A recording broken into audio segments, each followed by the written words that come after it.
Man, the 2021 NBA draft has officially ended, and there has been a lot of shit that just caught me by surprise. I did not expect Moses Moody to drop that low, and I did not expect for teams to pass up on James Bouknight for Josh Giddey. Now, there were some crazy things that happened, but today we will go over the draft grades of every team and what they did wrong or what they did really well.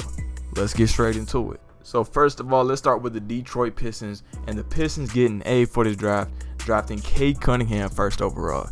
Now, Cade Cunningham to me was the obvious pick at number one, about as obvious as Trevor Lawrence was for the NFL. But Cade Cunningham, like we said in days past, you know what I'm saying, 6'7", can shoot, can shot create, can play make, can play defense. He is basically what you need in a franchise player, and as long as he doesn't become into a bust, he's going to be a very bright future spot for the Detroit Pistons. Now, like I said, it was obvious, but they get an A for just getting the first overall pick. This is one hell of an asset to have, and I'm happy for Detroit, man. They got some okay fans up there, and they really get no respect at all. And the Houston Rockets this draft picked up Jalen Green, and their grade is an A. And not really because of Jalen Green. To me, Jalen Green, the pick was a C. It was average. I think they should have taken Evan Mobley, but the other parts of the draft that they did do were quite remarkable. They got Usman Garuba, who's a very underrated defender and a very underrated pick pretty late in the draft. The Houston Rockets also got Alperen Sengun, which that's the funniest name in the draft to me. No xenophobic shit, you heard me? I don't know why that sounds so fucked up. But Alperen Sengun, who is a good, skilled big man out of Turkey. And they also got Josh Christopher, which is something I didn't even see happening. Rafael Stone has been a great GM for the Rockets for the past 12 months or some shit like that. And then the Cleveland Cavaliers, their bright spot of the night was drafting Evan Mobley third overall. And to me, they get an A+.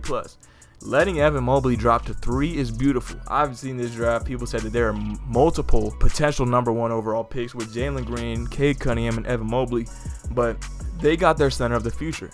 Jared Allen's a really good one, but you can re-sign him and get an asset for him. I mean, that's just going to make your rebuild even quicker.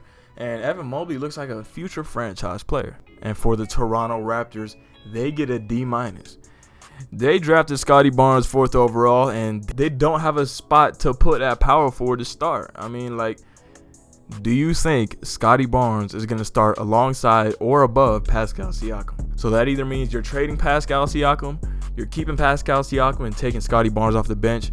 Just a logical choice here was Jalen Suggs. Jalen Suggs has an all-NBA player level potential and also is a really good combo guard. Somebody you need, considering I doubt Kyle Lowry is still going to be with the Raptors organization this year. They really fucked this up to me. You know, Scottie Barnes has really good defensive potential, has that killer mentality, but he's just not somebody you take 4th overall. And then for the Orlando Magic, they get an A+. They got Jalen Suggs. They've always had a problem with point guard and just shooting guard for the last couple years. Like, they were legit running like DJ Augustine as their starting point guard at times. This year, they were running Cole Anthony. Like, Cole Anthony's an okay player, but he ain't no Jalen Suggs. And they got Jalen Suggs, who is a very bright point guard and has a really good future. Really good shot creator, really good playmaker, pretty solid finisher, very athletic. Jalen Suggs has a bright future, and they got that. Not only that, they got Franz Wagner at the 8th pick, I'm pretty sure. And Franz Wagner, to me, has a pretty solid ceiling. And although he does have a lot of bust potential because he's so skilled, I think that if he does blossom into a good NBA player, he can be an all-star level player to me. That might be crazy, but I think that there are not many weaknesses in Franz Wagner's game, and he's kind of like a unicorn. And for the Oklahoma City Thunder, at 6 overall, they drafted Josh Giddey. At 6 overall, they drafted Josh Giddey. That should be enough explanation for me for why I'm giving them a D. The Thunder did something pretty good at the later part of the draft where they got Trey Mann. He's a point guard with a bright future. He's pretty solid, little good rotational point guard to have. But Josh Giddey has a whole lot of bust potential, and like, I'll show you this picture of Josh Giddey's weakness, and it looks like his weakness is basketball. Like, what the fuck is happening? Josh Giddey to me was at best like the 16th pick in the draft, and he jumps all the way up to 6. That's pretty questionable. But look, I hope Josh Giddey does well for the Oklahoma City Thunder. I mean, they have great fans over there, and they kind of deserve it. But yeah. And at the number 9 overall pick, this was the pick that I guessed perfectly. I said the Kings were going to take Davion Mitchell, And they did. It was like one of my only right takes in this whole draft because it was so lackluster and crazy. But Davion Mitchell was a great pick. If it was just him and himself, they would have an A+, but they got a B+. In the second round, they passed on Jared Butler and BJ Boston, which I don't think they should have done that. The Kings need to draft for talent, and BJ Boston and Jared Butler have more talent than who they picked in the second round. So that brings down their grade a little bit. But if the Kings get another Tyrese Halliburton level player, where it's like a very, very surprising guy in the draft, that would be great. It would jumpstart their rebuild. Get rid of Luke Walton. Get more rotational players on the team. Trade away Marvin Bagley.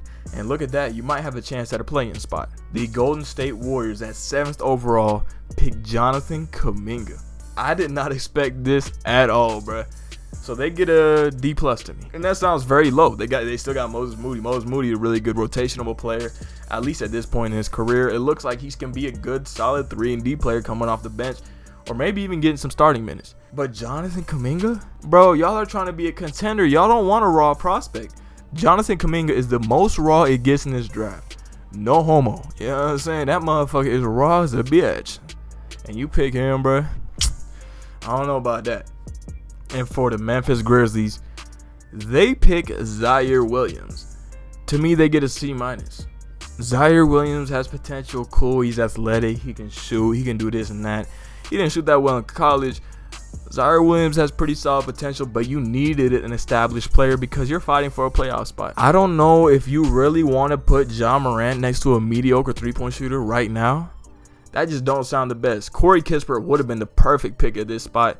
But the Grizzlies, you know what? It's fine. This pick wasn't even their pick. It was a New Orleans pick. And they got it by getting rid of Jonas Valanciunas for Eric Bledsoe and Steven Adams. I don't know about that, bro. I don't know about that shit. But yeah, Grizzlies got a C-. They could have done so much better in this draft. And with the 11th pick, the Charlotte Hornets select James Bouknight. The Charlotte Hornets get an A+ to me, bro. They lucked the fuck out. James Bouknight just started dropping.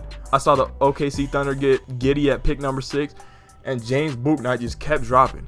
So you know what the Hornets did? They hopped on that. Kai Jones at 11? No.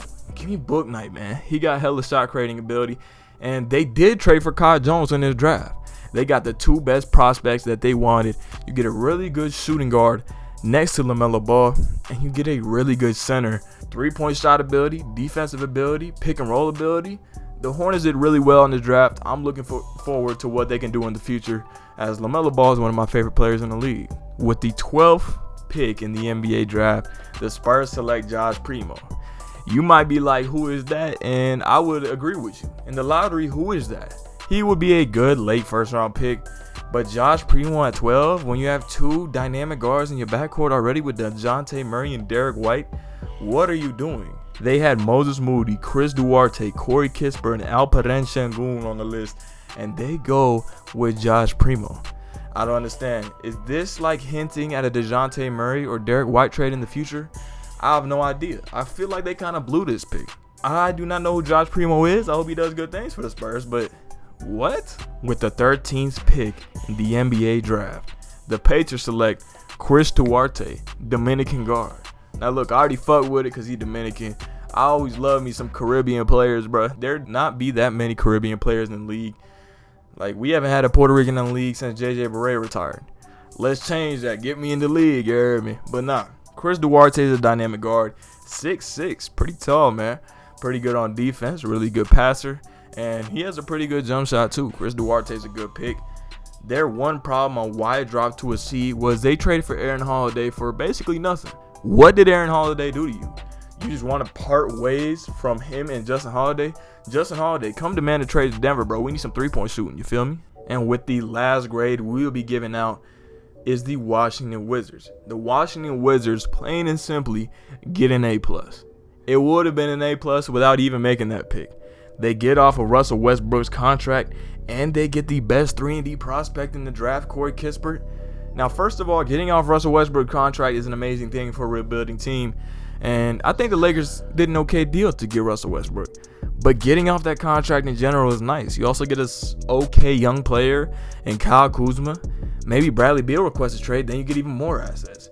The Wizards are in a pretty good spot to move forward with their rebuild right now. And the Russell Westbrook trade was crazy. I did not expect that to happen. Is that hinting at a Bradley Beal trade? Hopefully, man. I feel like Bradley Beal is going to be 45 and still missing the playoffs on the goddamn Wizards, bro. What the fuck? But look, thank y'all for watching the video, man. I appreciate all the support. Man, these draft videos are crazy. Tomorrow, I will be coming out with a Russell Westbrook video and that whole trade and my thoughts on it. But yeah, thank you for watching the video. Make sure you subscribe, and yeah, have a good day, bro. Be with that, smoking on this tree, I eat with the cat, it be around me cause I don't trust a soul.